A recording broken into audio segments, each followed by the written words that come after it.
Hello and welcome to Opening the Gates to More Listings with me, Simon Gates. I'm delighted to be joined today by Simon Squibb. Simon, thank you so much for joining me. Good to be here. Thanks for having me. You're very welcome. So you just said to me before we hit record, you were like, how did this podcast happen? How did we get connected? And I explained that I came to a book launch you did at Waterstones in London. And that's where I want to start the conversation because a comment you made that really stuck with me and I've used a lot since then was even billionaires need to use the toilet. Yeah, So true. can you just share what that comment and what that story was for those listening? I can't remember the specific story at the book launch, but I guess in sales when I first started selling, I used to be nervous about selling to very successful people. And then someone said to me, "Remember, they go to the toilet like anybody else. It's very simple. We're humans. No, we're not really any different from each other. It doesn't matter where you are in the pecking order. We all have the same fundamental needs. We need to eat. Yeah. We need to sleep, and we need to go to the toilet." And so, yeah, I think just keeping that in mind when you're talking to people will help you sell. And one of my most popular videos on YouTube is about how to sell, and I talk about this a lot there because it's important for people to realize, don't ever be intimidated about whoever you speak to. Try to remember they all go to the toilet. So with what you just said there, we need to eat, sleep, and go to the toilet. And you would have met so many people over the years, and you say about being intimidated. Is there any particular time where even you have been starstruck by someone you've met where you're like, oh my God, that's and it could be a film star, a sportsman, or just someone really random. So my neighbor was Ricky Gervais. Wow, okay. And so he's the only famous person I really like, to be honest, because he makes Okay. people laugh and he's really honest and he's authentic. He's himself. And so I didn't know when I moved in that he was my neighbor. And when I realized he was, I spent the next 3 years trying to not ask him for a photo. Um, and he really loved my dogs. So he's always like saying hello to my dogs because he's a big animal lover, right? And I always had to play it down and pretend that I wasn't a big fan. So yeah, I had a lot of friends that come to visit me, and they would always, as soon as they saw him, like, "Oh, can I have a picture?" And I'd be like, "Oh, sorry about him," fans, eh? But secretly being a big fan, I am a big fan of Ricky Gervais myself. So, um, yeah, I mean, when I was younger, it used to be movie stars, but now I don't really care about any of those people. I don't think most of them don't do anything. Hmm. The 007 characters, like I wanted to meet 007 when I was younger. Now I'm like, well, why? Because they're just a character. It's not real. What do Yeah. they actually do to help people? What difference do they really make? So I'm less starstruck by general public movie star types now, but definitely people that I think teach something. And Ricky Gervais, I think, is quite a smart guy. Teaches people things and helps people think differently and makes you laugh. So I was starstruck by him to answer your question. And on what you said there, the power to think differently from watching your channels and having seen you speak a couple of times live, you definitely get people to think differently. So a question I want to ask you on that, when you are asking people what's your dream, what is the like if you had to put it as ingredients or a recipe or something, what is that key ingredient that actually makes someone achieve their dream when they say it? Well, I think personal belief is, Okay. is a big part of it. That's why I try to be someone's first customer or try to fund that first step or try to promote them so they can get a customer. I think confidence, it's a underrated word, not taught in school, but you need it. I think, and it can help if someone else believes in you. If someone else believes in you, it can help you believe in yourself. But the ultimate version of that is you believing in you, you believing anything's possible, you questioning it all, you figuring it out by believing that anything is possible, and you're only limited by your own imagination. You're only limited by your self doubt. And if we rewound the clock then, all those years ago to when you first started in your sort of entrepreneurship journey at 15, who was the first person to believe in you outside of you? I think probably my first serious business partner, Helen Griffiths. I was 23 when I met her, and we started a company together. Um, and she was really good at her job. She's a graphic designer, very, very talented, and I believed in her. And I would say to her, you're a great graphic designer, you should be charging more. And she'd be like, well, you're really good at marketing and sales. Can you make that happen? And we kind of like had different skills and but believed in each other's skills. And we built an incredible company together, which we would both go on to sell later to PricewaterhouseCooper. But no, I think having co-founders, for example, can be a very powerful way if you are there to lift each other up when one is feeling down. Or so for me, that's probably the first time I really felt like someone really believed in me, and I equally really believed in them, and that company did so well, I think, because of it. And you say about selling that company to PwC, and when I've heard the story before, it made me think of the hedonic treadmill, if you're familiar with that term. And at what point, when you'd sold and then you're sat there living a life of luxury, how long into it did you go, shit, actually it's the rise to the mountain rather than getting to the peak that's actually the exciting part? Yeah, I guess it's one of those bucket list items for most people, isn't it, to build a company up and sell it. So I wanted to have that experience, um, and help completely break free from the system. Because if you have enough money, you completely get, they call it "fuck you" money, right? That Yeah, kind of like you don't have to say anything or do anything to make other people happy.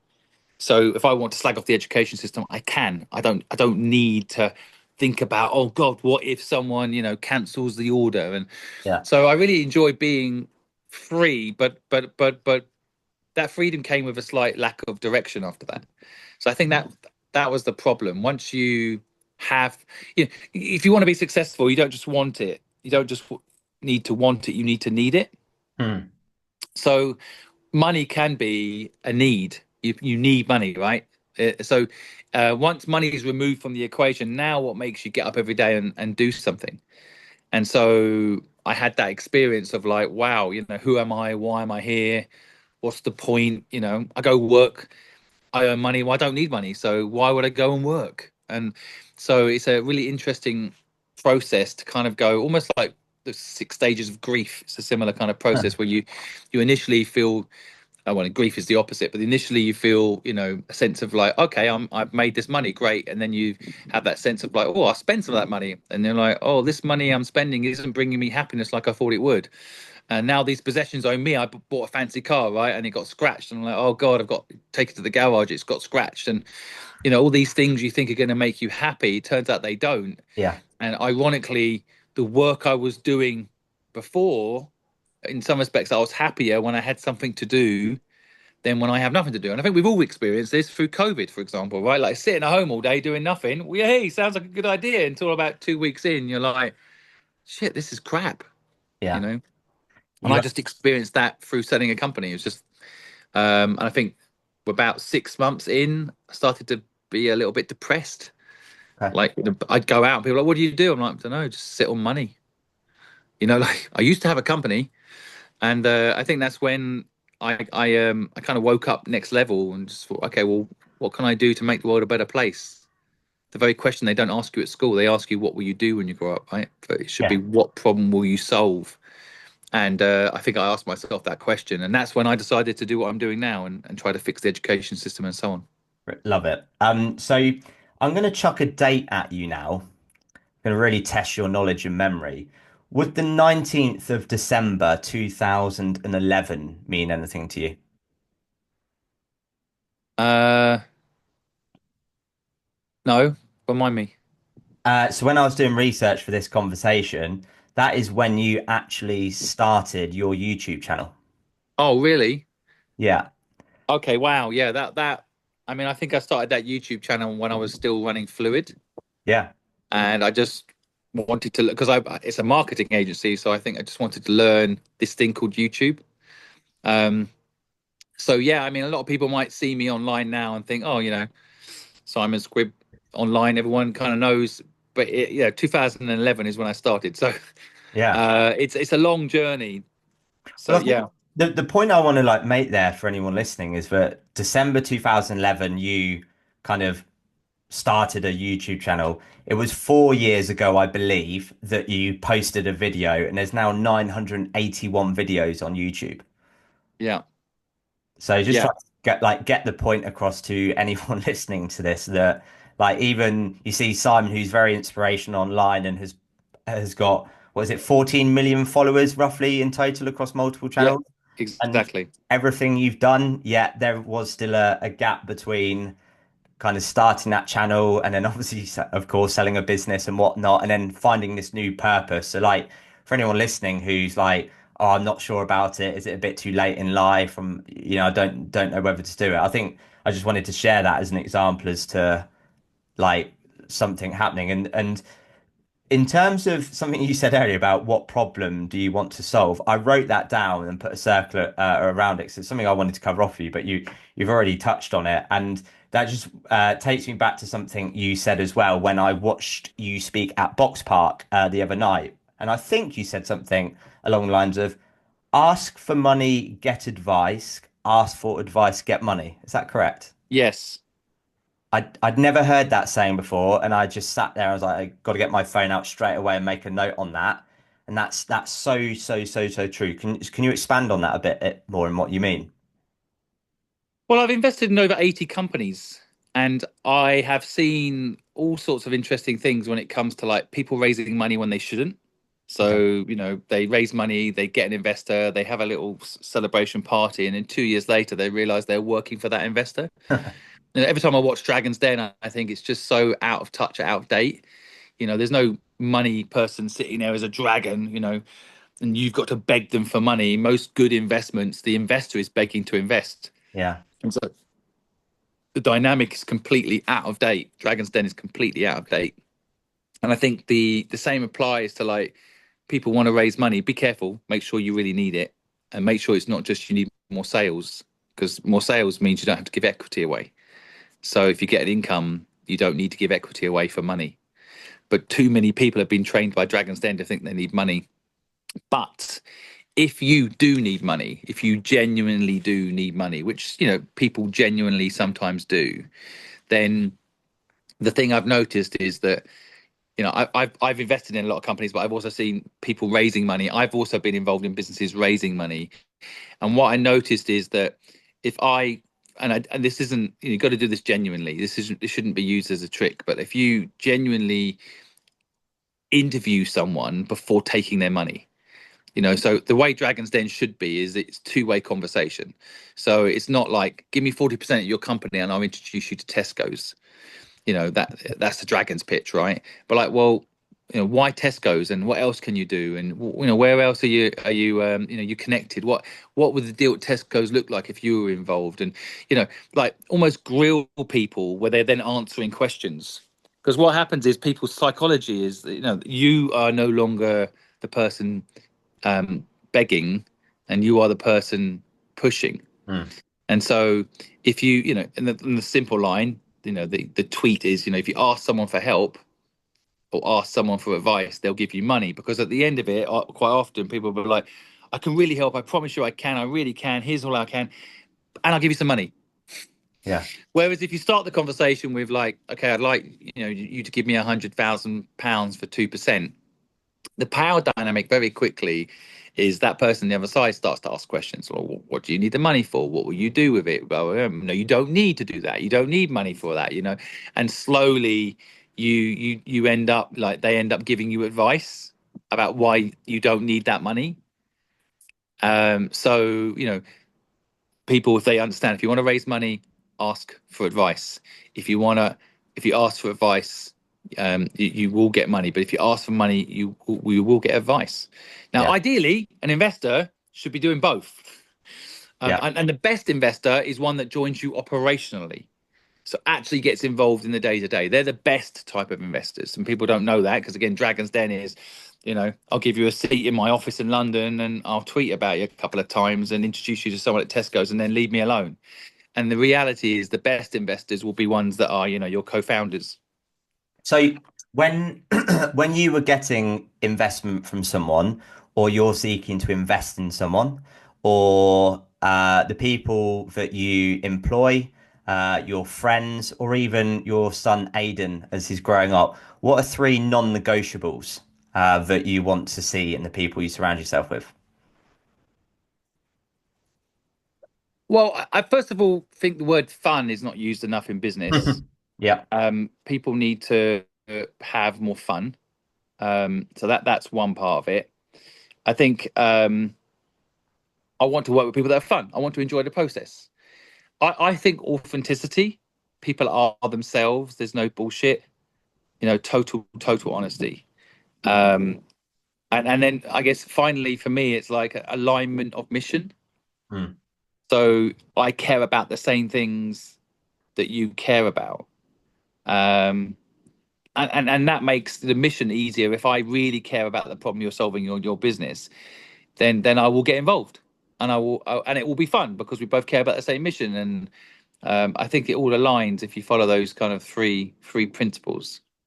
Yeah, I love that. Is there any time throughout your career where you've really struggled with that fun element, the authenticity, or the alignment on like beliefs there when dealing with others?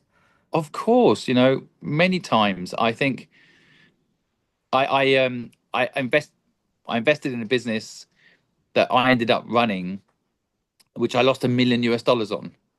And the big problem was that the person who I work with, their moral code wasn't aligned with mine. Okay. And so their way of doing things was not how I wanted to do things. But I didn't know till I started doing business with them. So I think checking people's moral code is another important thing. Like what lines are they willing to cross that you're not willing to cross? Yeah.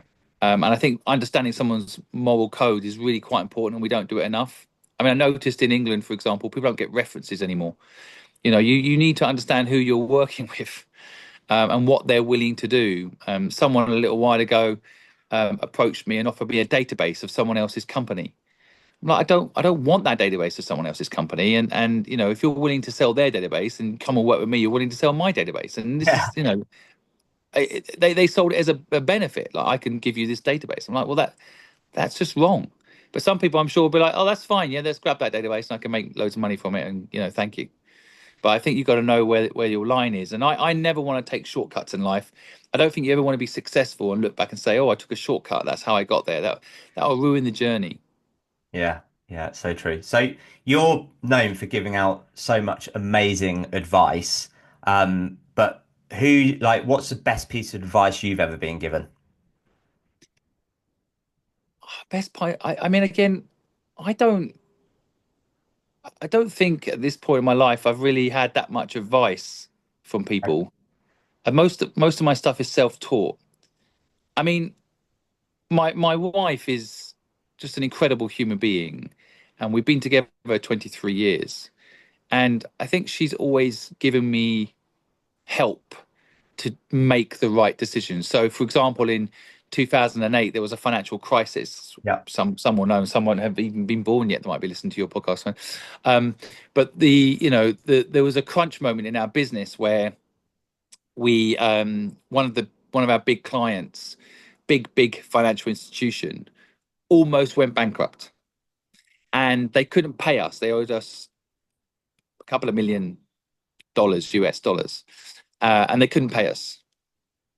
And I remember saying to her, I've I think we've got enough money in the bank to pay our rent and pay for food for us for the next 3 or 4 weeks, but we can't pay our team. We can't. We don't have the money if we want to survive. And she said to me, that these people rely on us. They're trusting us. They have their costs in life. We have to pay them. We have to pay them first before we pay ourselves. And the whole like analogy of like, oh, you got to put your own mask on first, right? That's kind of the line that we are sold. Yeah. Um, and but I followed her advice, and we all the money we had, we used it to pay everybody. And then luckily the financial crisis, I was based in Hong Kong at the time, blew over quite quickly in Hong Kong, and then they didn't go bankrupt, and they were able to pay us, and then we were able to sort out our own finances, which kind of went a bit pear-shaped for a month and a half.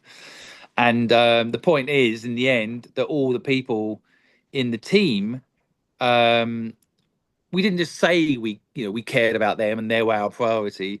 When it came to the crunch, we did look after them over ourselves, and that only happened because of Helen. Right. So I learned an important lesson, which, is in me naturally, but survival and subconscious bias and, the media, look after yourself first, look after yourself first, look after yourself first, put on your own mask first. That whole vibe had become a belief system that I believed to be true. And thank God, Helen's advice, to frame your question, is pay our people first. And thank God I listened to her. She was right. But it's not direct advice, you could argue. It's just experience, and certain people I feel given me the right advice at the right time that have made me a better person. Love it. Um, so question for you. Let's say there is someone who has just started a business and they've only got 2 hours a week in their business to make it grow. What should they be doing with those 2 hours each week to make it grow? First of all, they should be getting their costs down so that they can afford to spend time on the business. Get rid of all costs you don't need, all monthly bills, cancel them all.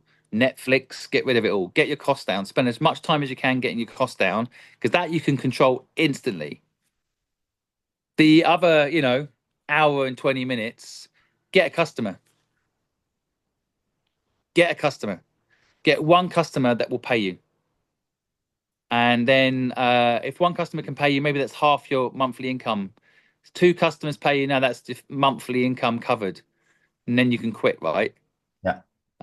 So, get a customer. Everyone can sell. Everybody can sell. It's all teachable. You can be an introvert and you can sell. You can be an extrovert and you can sell. Learn to sell, get a customer.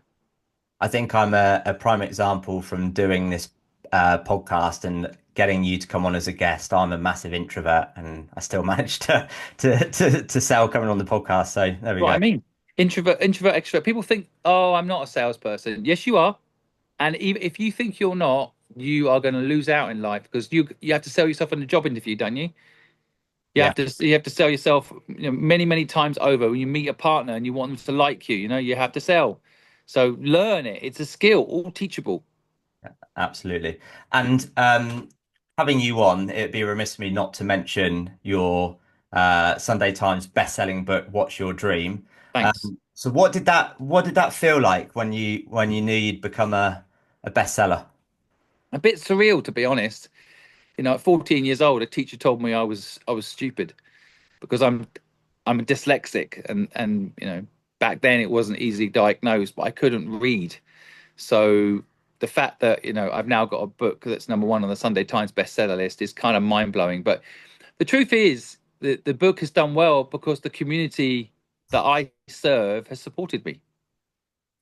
So the book hit number one on Amazon before it had any reviews, and so um, most of the time a book does well when it's a good book and people have said it's a good book. But I think the community initially just supported me. So we sold 11,000 hard copy books in the first week, and that is people buying it because they wanted to support what I'm doing. They Yeah. had no idea what the content was. But then the book went on to do really well because it turns out that people like the book.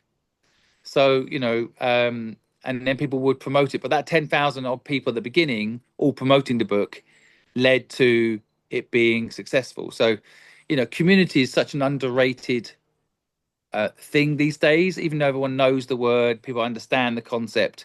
It's shocking how many businesses don't cultivate a community, and it's a big weakness for most people, most businesses. They don't cultivate They don't cultivate a community, and they should, because it's a power up. And that's why the book's done well, because I've got a good community.